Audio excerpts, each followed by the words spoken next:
Impersonation scams in crypto, that is like took the crypto world by storm. Earlier, you would have mentioned like the different kinds of wallets that people store their cryptos in, like that. Anything that promises you a return, no, Mm-hmm. no. You gotta do this now, now, now, now, now.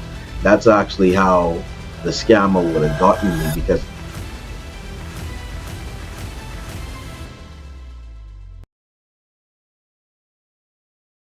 welcome back to yet another episode of the CryptoNoobz Podcast.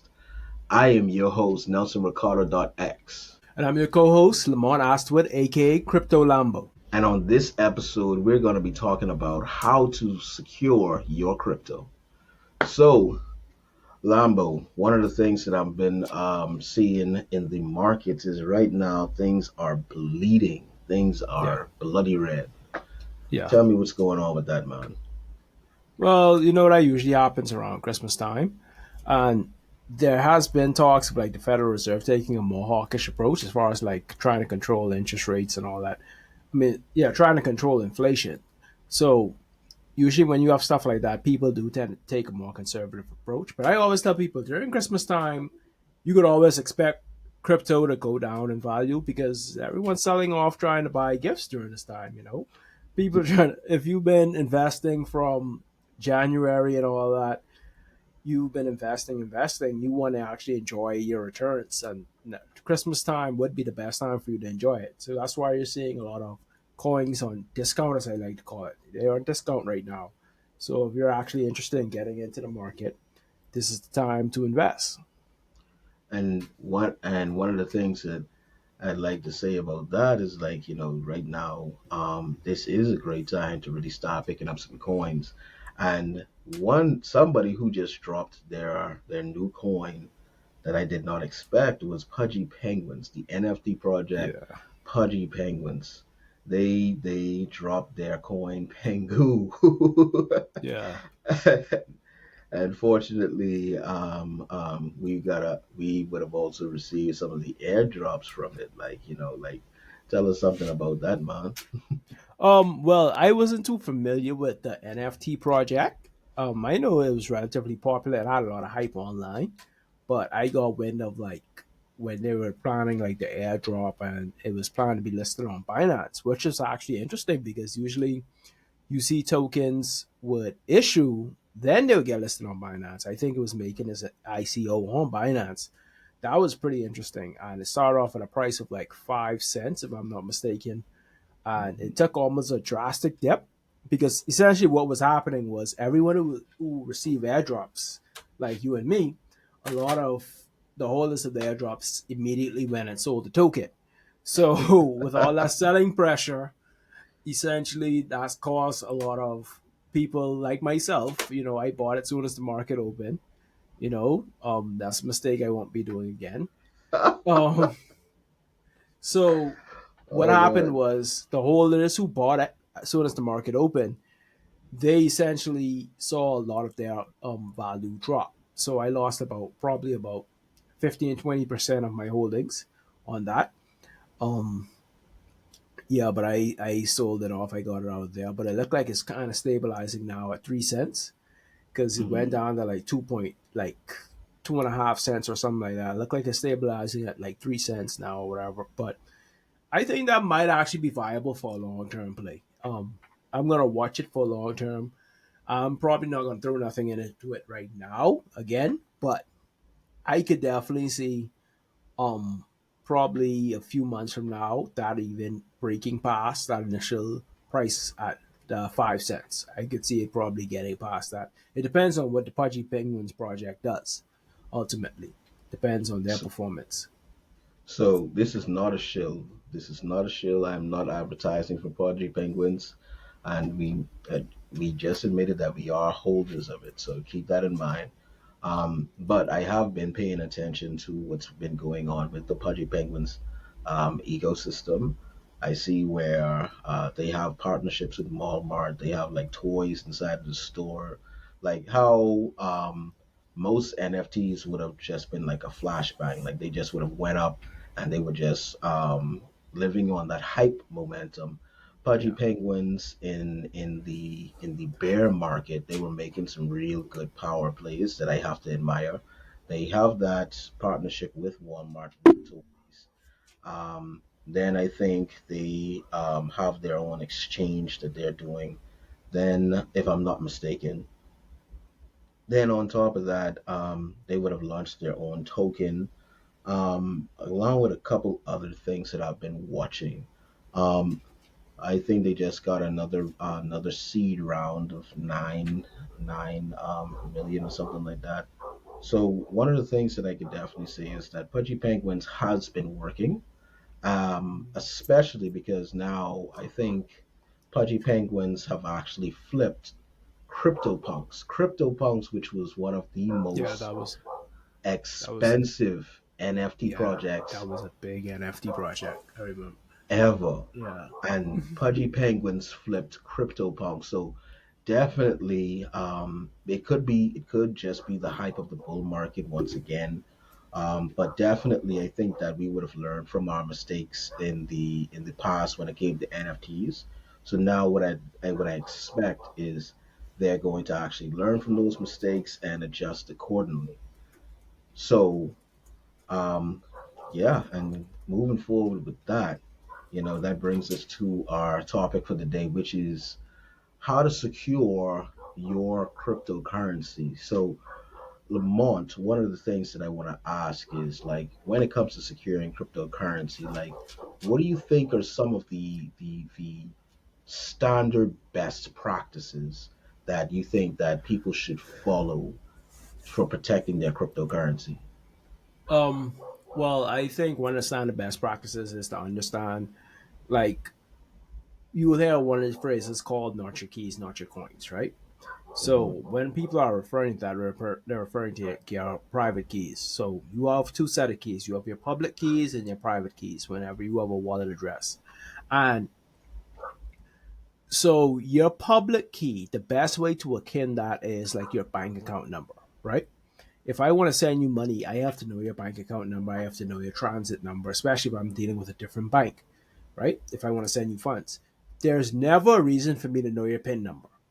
There's never Hmm. a reason for me to know that.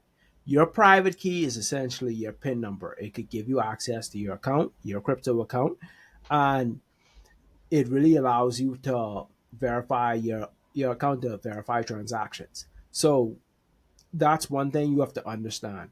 If anyone ever asks you for your private key or whatever, no. If they ask you for your wallet address is basically your public keys. That's okay if you're trying to send money back and forth. If I'm trying to send USDT to you, I need your wallet address. That's your public key. I don't ever need your private key. That's Hmm. something I don't ever need. Um, Another thing that I think a lot of people, what is very it like it's a see the thing is you have to is always a trade off in things. So a lot of times you is a trade off between security and convenience. Two Hmm. factor authentication.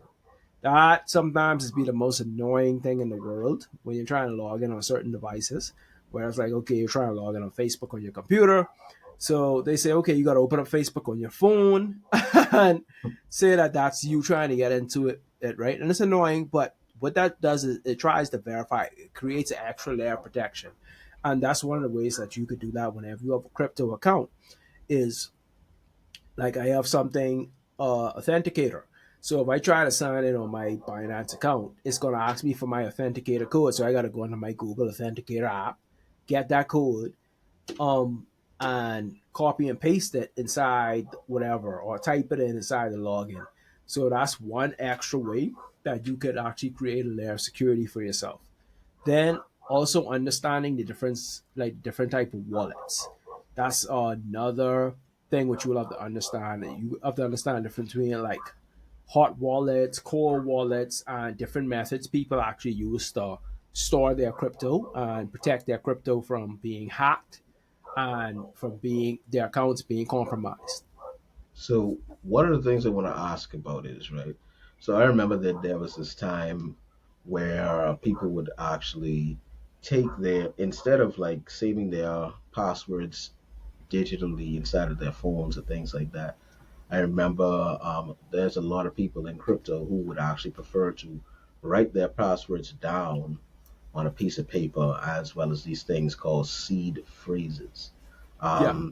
Could you expand a little bit more on why is it that people in crypto do that, and what are free seed phrases? Okay. So when you start up certain crypto accounts, right? Like we start up certain wallets, it could be. Let me give an example, like Trust Wallet, Trust Hmm. Wallet, or like MetaMask, right? These are two popular crypto wallets where people use to store their crypto on. When you initially create the wallet, they're gonna give you something called a seed phrase, and that seed phrase, they tell you, don't share this with no one. It's gonna be 10 random words in random order, right?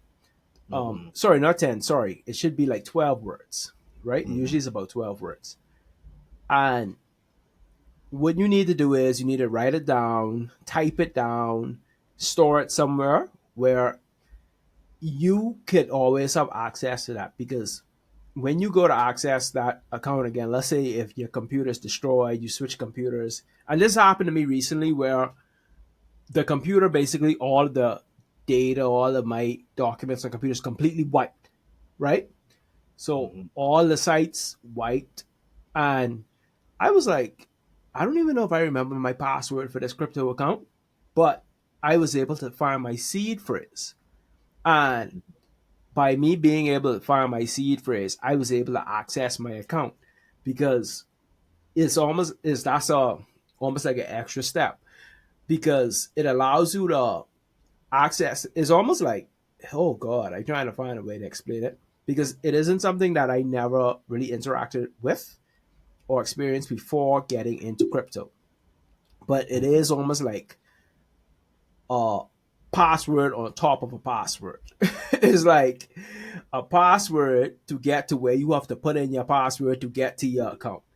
So that's I see. that's one, yeah, that's one way you could think of a seed phrase. It's like it if you lose your computer, if you lose your device or whatever, you could access the account you had saved on that with your seed phrase. Once you have the seed phrase, they can say, okay, yeah, this is the account that was connected to that 12 word sequence. And so this person, individual, probably owns that account. So it's something like, so it really is something like a backup phrase, right?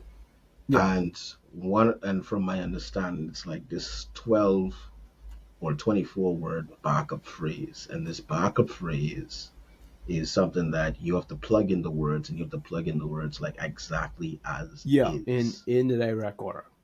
in the So if the direct. word Hmm. fish was number three in the sequence, you have to put fish at number three. If you go to put in that seed phrase again.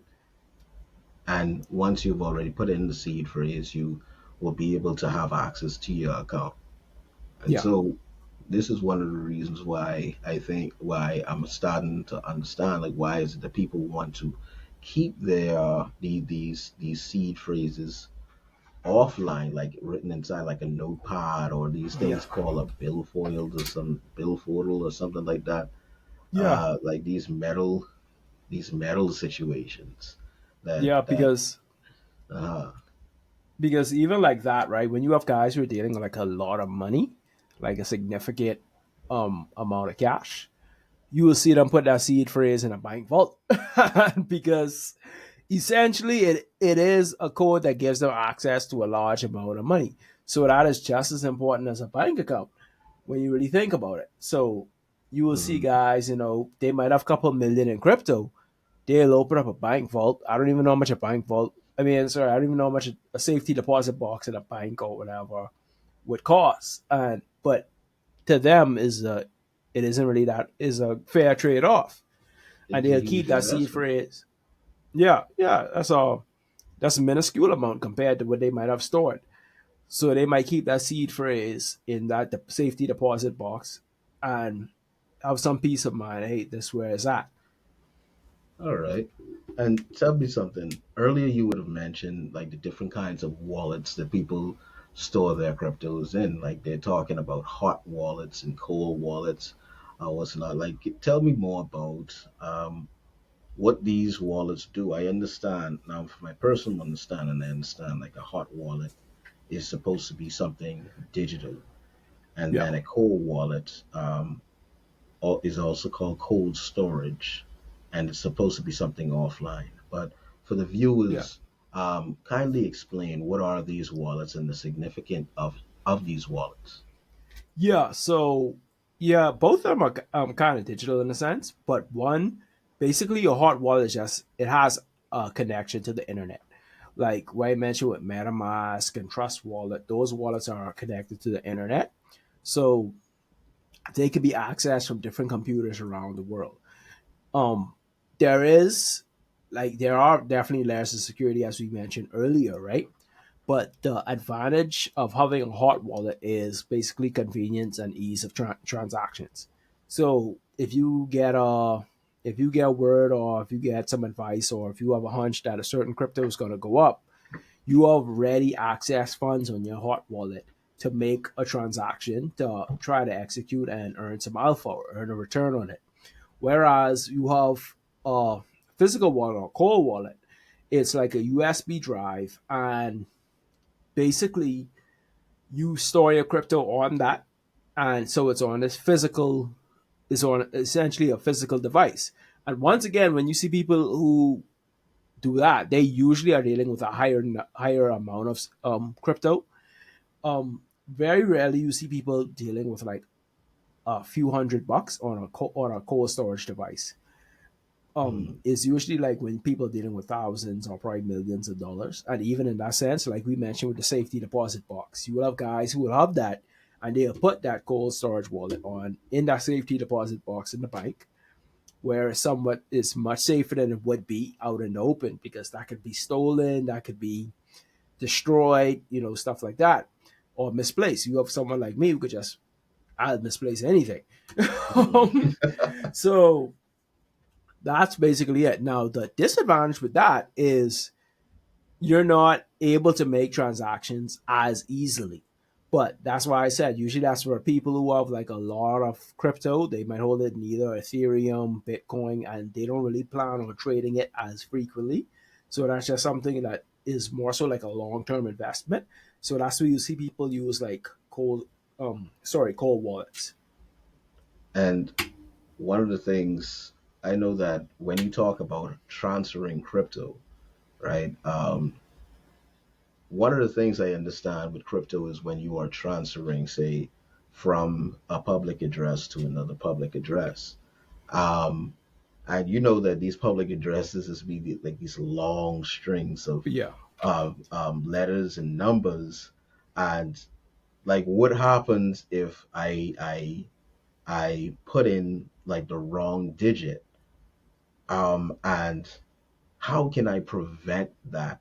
How can I prevent losing my crypto when I want to say I want to send crypto from me to you, right? I want to prevent me losing my crypto as well Right. as um, how can I prevent that? Like, just could you expand on that? I just don't want to lose my crypto. Yeah, yeah. So that is definitely a serious thing you'll have to consider, like when you're doing transactions, and it could be like let's say a 32 letter. It'll be like a different combination of letters and numbers, right? Mm, Now, you can sit down and count each of that and look at that, or you could do like what some people do, like what I've done sometimes. Look at the first three letters and match up with the first three. Look at the last three letters and match up with the last three. So I just assume everything is okay.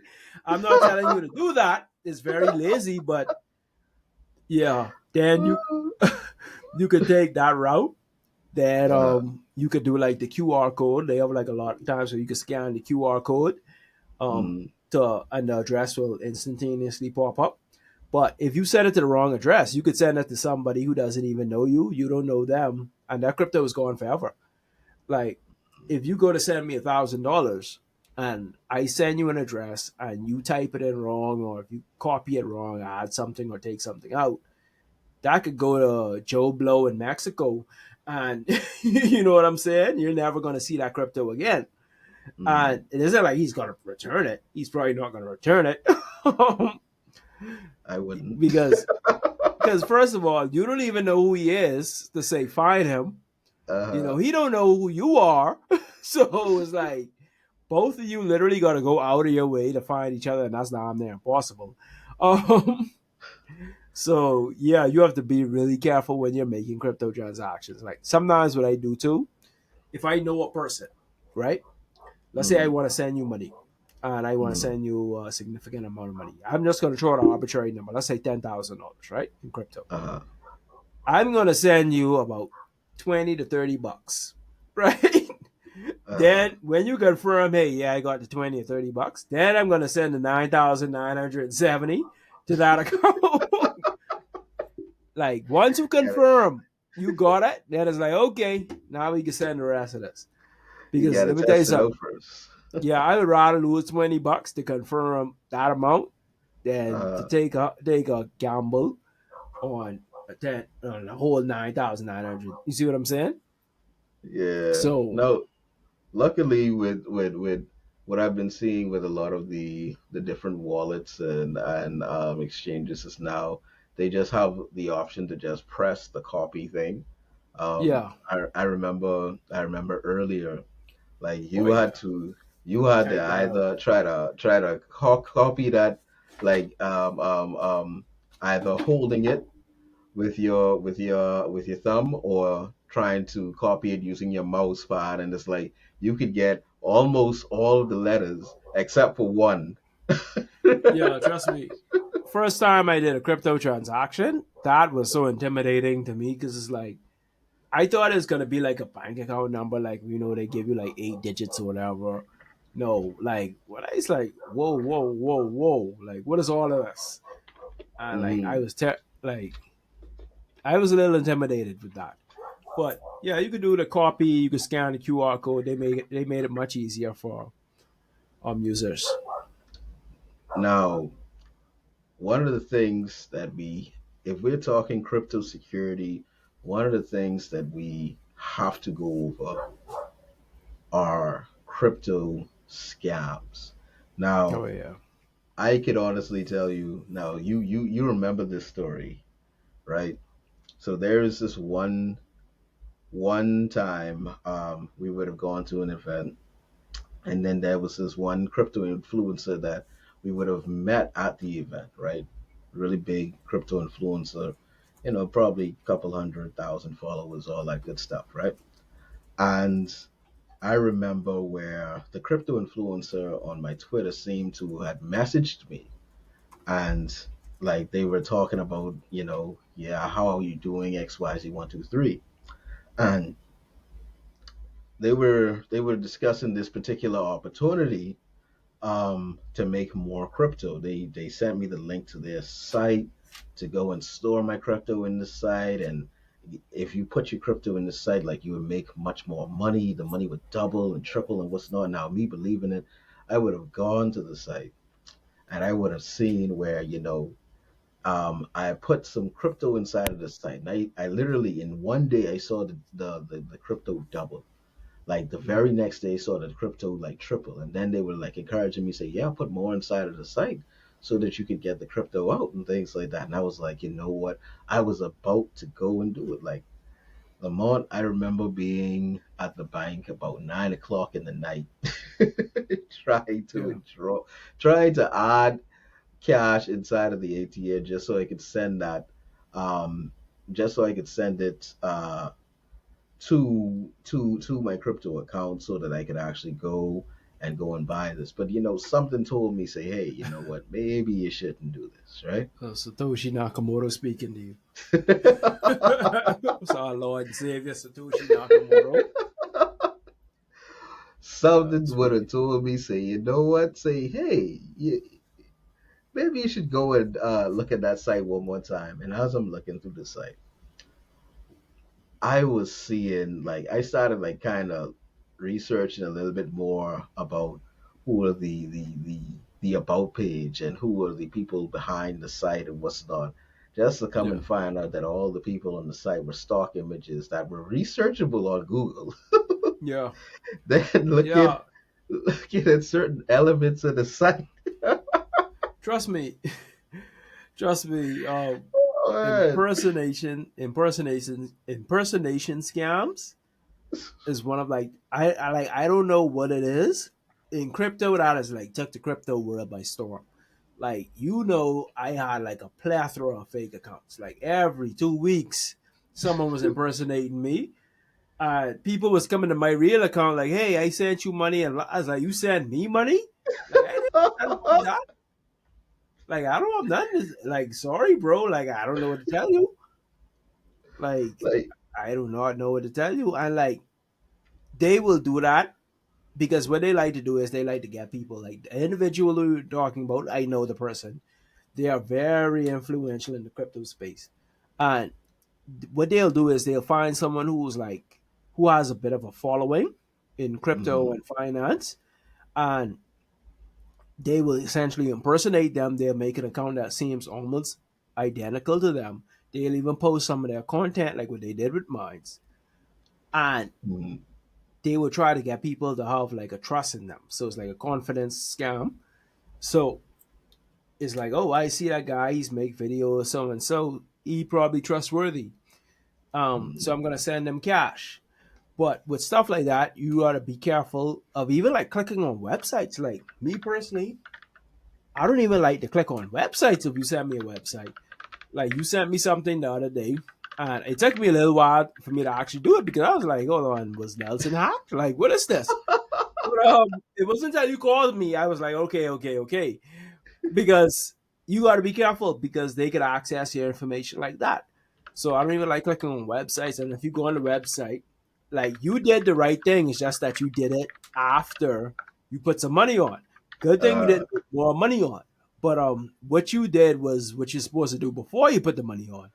Um, check the about page, check the individuals, make sure they're actually real people, and mm, make sure that the team actually makes sense because like you might see Joe Smith is like there's a million Joe Smiths in the world. um, check reverse search the image. That's a good thing to do. Reverse search the image. Make sure they get that off get what is Getty image or something like that. Getty, man, I yeah, stalk. yeah. I stock photos and all the rest of that. Like that's what they like to do. So you got to be careful with that. And anything that promises you a return, no, Mhm, no, no. The most you could do, like, let's say if you're giving your money to an investment company or something, they could say, okay, this is a track record of our returns, right? This is an mhm, actual track record of our returns. But if they come promising you, say, hey, we're going to turn you $100 into $200 or $300, run. Like, it doesn't mhm. work like that. It doesn't work like that. Mind you, you have some people who could do that, but it doesn't always work like that because whenever you see they have like something where it's like, oh, we turn in 500 into 5,000, it's a scam. It's a scam. And essentially, either what they're doing is they're taking your money to pay back certain people who might have Mhm. invested early, so those people could do testimonies and talk about how they got money. um, so you're thinking it's legit, then you go into it and you get swindled. But yeah, they you got to be really careful. Trust me, Yeah, I know all about that. like other scams that I've seen inside crypto is like the airdrop scams, like where people promise you free tokens, but they require a quote unquote small fee to Yeah. release those tokens. Then it's like another one too is like fake giveaways, like where they Oh yeah, just as you fake. said, like they impersonate influencers, right? And when they impersonate these influencers or crypto brands too, like they send you a small, they would ask you to send like a small amount so that you could verify your wallet or unlock a bigger reward. For Yeah. goodness sake, do not ever No. give these No. people any information about your wallet online unless you are thoroughly sure that it's coming from a real source. Like, I Yeah. mean, not I wouldn't even say give them any of your information like that, period, because Because let me tell most you something. most what's up? Let me tell you something. Binance is probably not going to slide your DM. Ask you. Like Binance is not gonna slide in your. I don't think they're gonna slide in your DM to ask you about something like that. Like that's not one of the things. I'm not saying they don't slide in DMs that about other stuff, but I Uh, don't think that's something they're gonna slide in your DM about. You let know? me let me show you let me show you what's a real calling card. Like this actually comes from more like a sales background. Like let me show you what's a real calling card for when you should definitely do your own research. I mean, do more research on something, and that should bring up some red flags. This is something. This is a way. This is something that should bring up some red flags for you, right? If you ever see any sort of opportunity, no matter what it is, and it's like a strict time limit on it. Like Yeah. everything is kind of being rushed. Everything is kind of being like, hey, like you have a limited time. You got to do this now, now, now, now, now. That's actually how the scammer would have gotten me because it's like, hey, yo, like they're pushing for you to do it and they're asking for you to do it now. Like, hurry up. See, the thing is, one of the tactics that they use in sales is that they want you to move quickly because they don't want you to really have that time to really think about it. Because after you've actually had some time to really think about it, you'll start asking more questions. When you start asking more questions, you're going to be a little bit more investigative. And when you start investigating more, you're going to start doing more due diligence. That is something that the scammers do not want you to do. And this is where in crypto especially, um, this is where psychology plays in because it's like in crypto when there's like the hottest new coin or the hottest new opportunity, Yeah. you know, everybody's gonna get super excited. It's like, okay, yo, we gotta move and we gotta move now. And it's like, nah, bro, like hold up. Cool, we can FOMO. move. Let me tell you something. FOMO has destroyed many of bank account balances and crypto balances because with FOMO, what it does. Sorry, Mm-hmm. sorry about that. Sorry, that's something I was watching earlier. Actually, um, that's something I want to show up, but we're gonna talk on that. But let's talk about FOMO, the fear of Uh, missing out, because they do like a lot of that rushing, and especially like what you see on a lot of social media, where a lot of stuff is based around hype, right? So you always feel like you're missing out or you're missing this gravy train. Like mm-hmm. a lot of people, even they come to me today about Bitcoin. Oh, I want to buy Bitcoin because they think they're going to get rich off Bitcoin, and it's like, oh, you kind of Mm-hmm. missed it. Like I tell people, everyone want to talk about those big projects where guys turn $10 into $10,000, and it's like, from you hear about this particular project on the news, it's It's too it's late. done. It's Yeah, done. when people who don't follow crypto learn about the project, it's too late. Mm-hmm. Like you have to kind of be kind of on the boots on the ground. You got to be those guys who live on Twitter, live in Telegram, and all that to Mm-hmm. actually get those projects early. But yeah, stuff like that, you really have to do it because, like you said, they rush you so you don't ask no questions. And Now, even if you start asking too much questions, they try to make you seem like you're wrong for asking questions or and all that. That's always a red flag. You should, if you have a legit project, you should always open. I mean, you should always have your door open to questions. Do like guys like to do AMA and stuff like that. Whenever you see a project is being a little bit too secretive about their operation or how they do things, and they're just trying to, come on, hurry up, get in now. No, mhm, is a red flag. yeah. Stay away. So definitely that's a very important point. The fact that in crypto, once you've seen it made the news, it's more than likely far too late, or it's gonna be a Yeah, long-term hold before you actually see like real gains or real profits. Usually the flow yeah. is starts off from some sort of decentralized exchange somewhere, then it flows to a centralized exchange, and then you actually hear it more on the news and what's not. But yeah, like when it comes to crypto security, you have to put in a lot of effort to keep your cryptos secure because That is what is needed, so that you can continue to be great in this industry. So that will be our episode for today. Thank you once again for tuning in and learning more about crypto with the Crypto Noobs, um, NelsonRicardo.x, as well as Mr. Crypto Lambo. If you want to follow us, you could follow our Facebook at Crypto Noobs, our LinkedIn at Crypto Noobs, our Instagram at Crypto Noobs Edu, our Twitter at Crypto Noobs Edu, as well as our YouTube. If you want to continue to find episodes like these, continue to follow us on social media, as well as if you have any questions or any topics that you want us to cover, message us, DM us, like we are here to help. All right. So you guys have a wonderful day, have a wonderful evening, and remember, everyone starts anew. Have a good one.